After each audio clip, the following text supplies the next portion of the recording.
Hey, welcome to my channel. Today I'll be showing you guys the etching parts from Madworks. Unlike the universal etching parts, they are custom made for different models. You may need a bending plier depending on what model you're working on.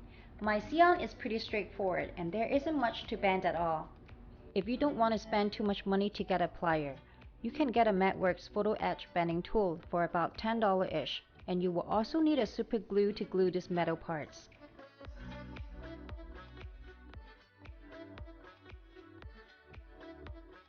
There's a film coating stickers protecting these aluminum parts, and this is the easiest way to take them out. You don't have to use your nippers or hobby knife at all. This is the Madworks clear super glue I'm using here. This glue also comes in black color. The black glue is more suitable for bonding parts, filling seam lines and holes. I'll show you guys in the future episodes when I get a chance.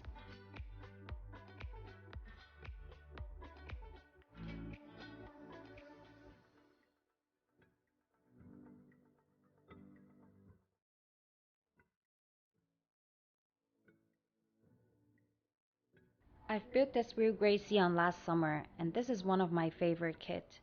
I've always wanted to do more with this kit, and these etching parts are just perfect for the upgrade.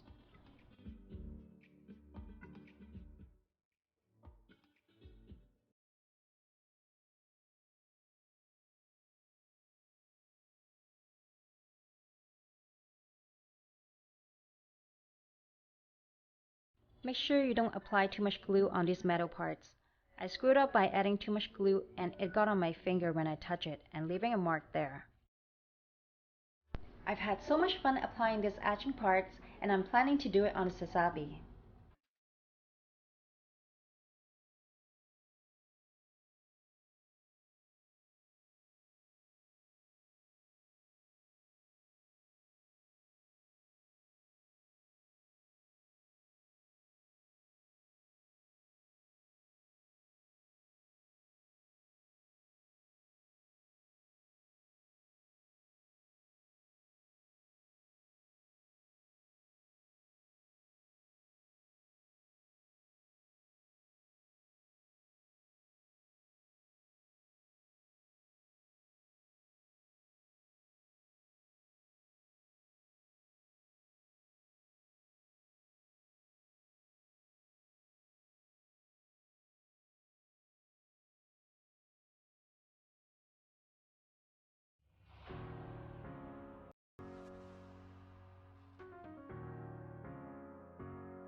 Hope you liked my video today, and thank you Madworks for all the accessories.